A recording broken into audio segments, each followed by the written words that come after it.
you lonely? What? Do you have a girlfriend? No? Have you dated anyone? No? So you do feel alone?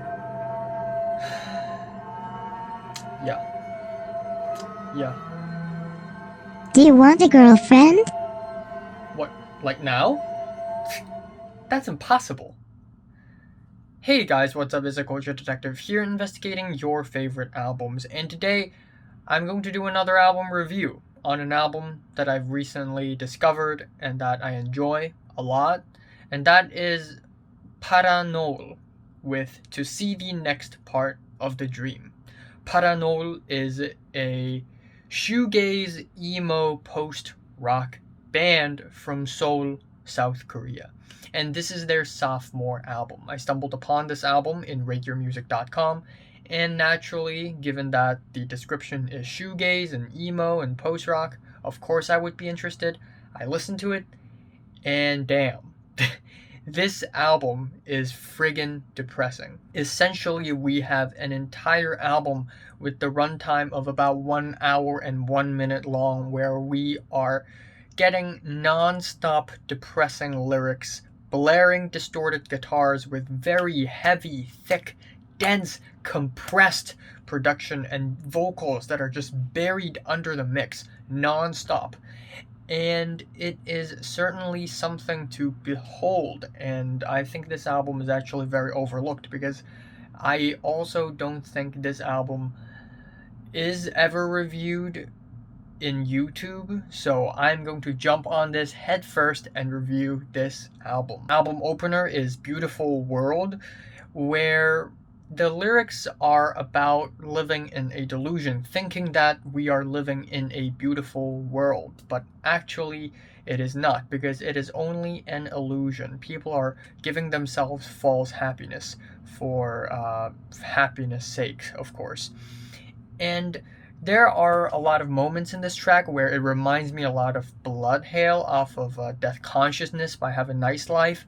And while sure there are many moments in this album as well that sounds like Death Consciousness, this album still stands on its own with its own very straightforward but yet very sulky style, which I really love. I also really like the childlike melodies off of the opening track.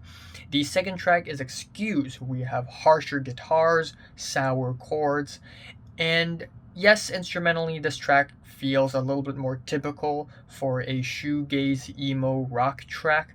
I do still really enjoy the lyrics. Again, the strongest aspect going on for this album are the lyrics. I really don't want to say this, and I really wish I wouldn't have to say this, but the lyrics on this album, they're really depressing and they're really relatable. They really squeeze out the essence of the modern day city lifestyle and put it on this album, showing how depressing everyone's lives has gotten. Again, with the track Excuse, essentially the track is about how all of our purposes feel meaningless nowadays. It's like people are losing their purpose to live.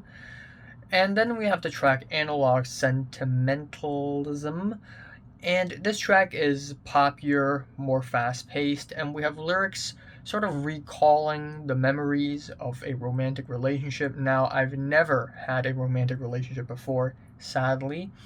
And yeah, so maybe not that relatable, but still that sadness, that depressiveness, it's still very apparent on this track. And then we have a 10-minute long monster called White Ceiling as the next track, where we get some of the most pained and tortured guitar riffs on the entire album. And goddamn, this song hits me hard. This song hits home. We have lyrics like waking up every day, and the first two things I see is the white ceiling and my disgusting body. Ouch. And also the idea that every single day is the same. Yesterday is like today, today is like tomorrow, tomorrow is like yesterday, nothing has changed. Oh my god. This it really hits home, especially with the lifestyle that I have right now, and only me, because of the people around me are actually living actual lives, but I'm still being in my bedroom every single day. These lyrics hit me hard. They're really, really relatable. Then we have the title track, which is just okay. It's basically a drony interlude with not much in terms of dynamic. And then afterwards we have another 10-minute long monster track called Age of Fluctuation. And lyrically it is almost like an extension of the track White Ceiling, where again, nothing has changed, but that's only me, because everyone around me are changing. Age of Fluctuation, where friends disappear one by one. This is one of my favorite lines off of the entire album. Friends disappear one by one. I really, really get this sentiment as well, because this is probably exactly how I feel right now as well, where people around me are pretty much dying and disappearing one by one. You know, maybe not physically dying, but certainly feeling more non-existent than ever. But in a way, it's not like people are leaving me, but I am leaving the people, like I'm being launched to Mars alone or something. Again, another line that I really like on this track sort of talks about how the world changes around him, the protagonist of the album, the frontman of the band, me, but I, myself, is not changing. I am not changing.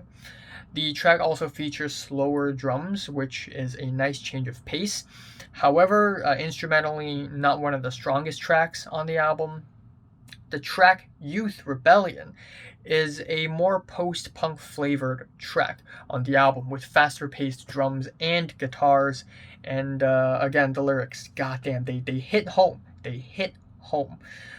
We have Every Day is Boring as Fuck, and we also have, for the chorus, a strain of words where the frontman would insult himself with loser, jobless, virgin, jackass, fucking dickhead, antisocial, hikikomori, which is, hikikomori basically means lonely death, and it is kind of a subculture in Japan, but I guess it's more of a subculture in the world. But I personally feel like it's more of a subculture in East Asia in general, where certain people believe that they will die lonely forever, like me. And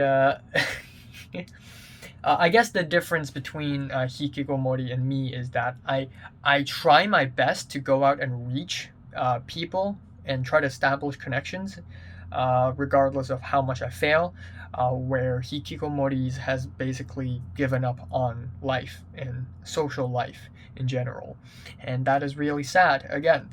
And then we have the next track, Extra Story, and this track is shorter, quieter. It's basically a short, dreamy ballad, and the lyrics, oh my god, why is it so true? Why is it so true? We have lyrics about feeling like an extra in like a movie or a TV show, but feeling like an extra who can't keep up with someone else who's going to be the protagonist. Oh no. Oh no. The next track is called Chicken, which is a mid-paced song, and instrumentally it is really typical, and lyrically it is about feeling like a coward, wanting to change from being a coward, but still ending up being a coward. And the album sort of ends off strongly, at a strong high note, with I Can Feel My Heart Touching You, which is almost crazy given how depressing is the album. It ends off with a happy note, but even though lyrically it does seem more optimistic and positive than the rest of the album, I still can't help but feel sad from listening to the song because of the context that this album put this song in. Fuck. If there's one thing with this album that I really want to see improved on, it would be the versatility. I think lyrically it is strong as hell. It is one of the most like lyrically relatable things I've ever heard in 2021. Instrumentally, I do wish that this album is a little bit more versatile, stylistically as well, but I think overall this is a really good album, and I think that if you're feeling sad right now and if you want to boost your sadness to an even higher level, check this album out. So my favorite track here is White Ceiling, and my least favorite is the title track. I'm giving Parannoul to see the next part of the dream a strong 8 out of 10. So, have you listened to this Parannoul album from 1 to 10? How much did you rate it? Like if you like it, and subscribe if you want more. And thanks for watching.